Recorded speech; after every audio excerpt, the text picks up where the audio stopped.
Hi guys, magandang araw. Another cooking serye na naman tayo ngayon. Dahil namimiss ko na yung mga pagkain sa probinsya, kaya naman naghanap ako ng pugita sa palengke. Mabuti na lang may nakita ako. Dahil bibihira lang ang ganitong klaseng seafood dito sa lugar namin. Kaya naman sinamantala ko na. Gayatin lang natin to sa katamtaman laki.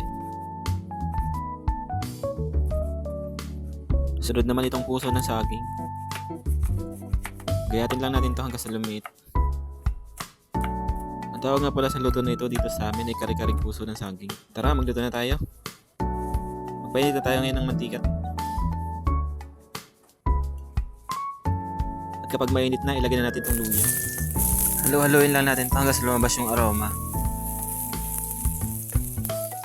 Ito ang magpapalis na lansa.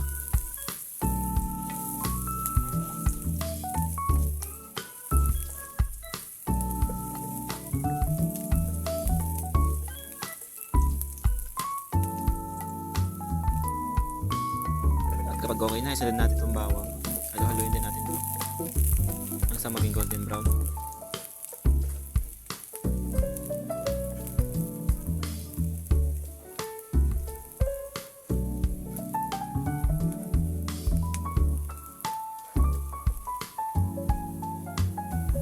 Pag okay na, isunod natin yung sibuyas. Halo-haloin lang natin ito hanggang sa mahilo.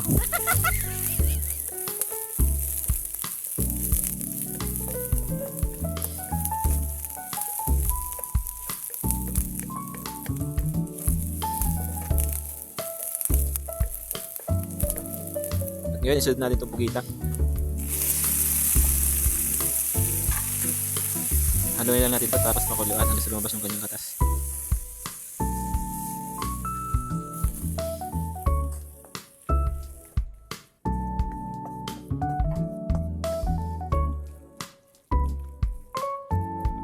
Lagyan din natin ng paminta.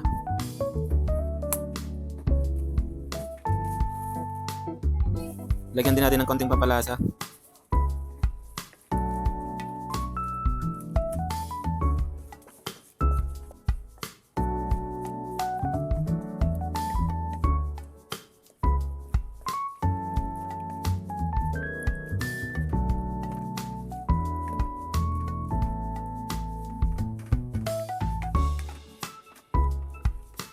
At yan, lumabas ng katas niya. Takpan natin ito. Ilagay natin itong puso ng saging.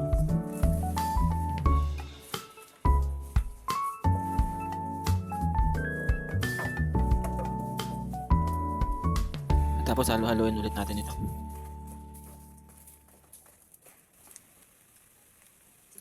Lagyan natin ng asin. At itong siling haba para may konting sipa. Halo-haloin ulit natin ito hanggang sa matuyo ang katas niya.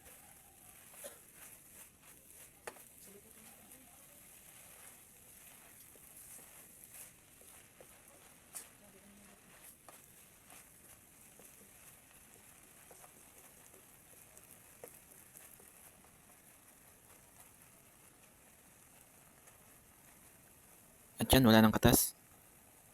Lagyan naman natin ng katas ng nyug.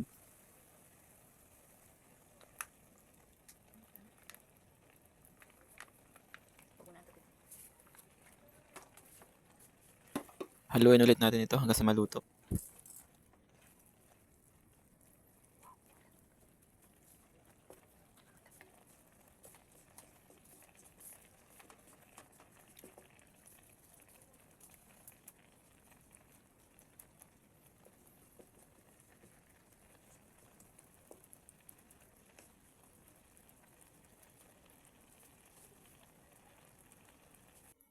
At yan, ready to serve na. Sarap nito sa mainit na kanin. Maraming salamat guys kung sakali nakabot kayo dito sa dulo ng video na ito. Plating na tayo guys.